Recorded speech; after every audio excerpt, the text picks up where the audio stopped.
आज के इस एक्सप्लेनर में आपका स्वागत है। आज हम कैलिफोर्निया के एक ऐसे रोंगटे खड़े कर देने वाले क्राइम केस की निष्पक्ष तरीके से जांच करेंगे, जहां एक ओनली फैंस शूट के दौरान कैमरे के ठीक सामने एक इंसान की जान चली गई। ये केस सिर्फ चौंकाने वाला ही नहीं है, बल्कि डिजिटल कंटेंट की दुनिया की एक बेहद खौफनाक हकीकत को हमारे सामने लाकर खड़ा कर देता है। जरा इमेजिन कीजिए, सब कुछ एकदम नॉर्मल लग रहा था। कैमरे ऑन थे, लाइटें एकदम सेट थी। 32 साल की मॉडल मिकाइला राइला सैंडम और उनके 55 साल के क्लाइंट माइकल डेल एक एक्सट्रीम फैंटेसी शूट की तैयारी कर रहे थे। लेकिन किसी को अंदाजा भी नहीं था कि ये पूरा सेटअप एक ऐसी जानलेवा स्थिति में बदल जाएगा जो एक इंसान की आखिरी शूटिंग बन जाएगी। वहां से वापसी का कोई रास्ता नहीं था। और मौत का कारण? एस्फिक्सिएशन, यानी दम घुटना। इस पूरी घटना की सबसे डरावनी बात तो ये है कि ये सब कुछ बंद दरवाजों के पीछे कैमरे के लेंस के ठीक सामने हो रहा था।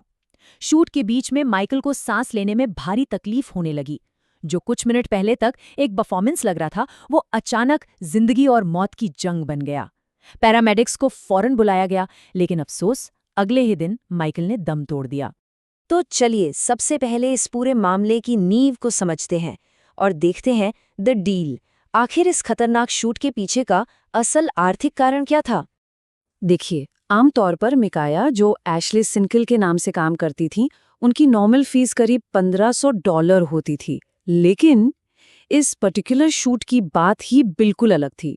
ये कोई आम रिकॉर्डिंग नहीं थी। इसके लिए जो कीमत तय की गई वो सामान्य से कई गुना ज्यादा थी। जोखिम और पैसा दोनों ही यहाँ अपनी चरम सीमा पर थे। $11,000। जी हाँ, माइकल ने इस एक एक्सट्रीम शूट के लिए $11,000 चुकाए।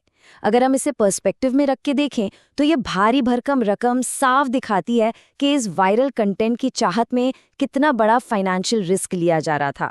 और शायद पैसे की इसी बड़ी रकम ने सुरक्षा और खतरे के बीच की उस बारीक लाइन को पूरी तरह धुंधला कर दिया था। अब आते हैं द सेटअप पर। चलिए देखते हैं कि ये जानलेवा सिलसिला आखिर आगे कैसे बढ़ा। पुलिस को मिले वीडियो एविडेंस इस खौफनाक 5 स्टेप प्रक्रिया को बिल्कुल साफ दिखाते हैं। पहले माइकल के हाथ बांधे गए, फिर आवाज रोकने के लिए डक्ट टेप लगाई गई। उसके बाद शरीर को किसी मम्मी की तरह क्लिंग फिल्म में कस कर लपेटा गया, आंखों को बंद रखने के लिए ग्लू लगाया गया और आखिर में सबसे खतरनाक कदम, सिर पर एक प्लास्टिक बैग चढ़ा दिया गया। कदम दर कदम ये पूरा सेटअप सच में एक मौत का जाल बन गया। और जैसे ही कैमरा ऑन हुआ, टाइमलाइन बहुत तेजी से बदल गई। शुरुआत में जो एक रोल प्ले लग रहा था, कुछ ही मिनटों में वो खौफनाक हकीकत बन गया। माइकल हवा के लिए बुरी तरह छटपटाने लगे। स्थिति को पूरी तरह बेकाबू होता देख मिकाइला बुरी तरह घबरा गई और उसने तुरंत 911 पर कॉल किया। लेकिन शायद तब तक बहुत देर हो चुकी थी। मेडिकल और जांच रिपोर्ट्स ने बिल्कुल क्लियर कर दिया कि मौत एस्फिक्सिएशन से ही हुई, यानी एक ऐसी कंडीशन जब बॉडी को ऑक्सीजन मिलना पूरी तरह बंद हो जाता है। अब जरा सोचकर देखिए, सिर पर प्लास्टिक बैग, मुंह पर टेप और शरीर पर कसकर लिपटी क्लिंग फिल्म। सांस लेने का, ऑक्सीजन का कोई रास्ता बचा ही नहीं था। यही इस दर्दनाक मौत का सीधा कारण बनी। तो अब इसके बाद क्या हुआ? चलिए सीधे कोर्टरूम चलते हैं और देखते हैं इसका लीगल फॉलआउट। इस केस का लीगल टर्निंग पॉइंट काफी दिलचस्प है। शुरू में अभियोजकों ने वीडियो में दिख रहे उस भयानक खतरे को देखकर मिकाइला पर सीधे सेकेंड डिग्री मर्डर यानी हत्या का चार्ज लगाया था। लेकिन बाद में इस केस ने एक नया मोड़ लिया। एक समझौते के तहत मिकाइला ने इनवॉलंटरी मैनस्लॉटर यानी गैर इरादतन हत्या का दोष स्वीकार कर लिया। अदालत ने पूरी सुनवाई में ये बिल्कुल साफ कर दिया कि इसे आप कोई छोटा मोटा या सिंपल एक्सीडेंट बिल्कुल नहीं कह सकते। जिन खतरनाक प्रॉप्स का इस्तेमाल हुआ वो इस बात का पक्का सबूत थे।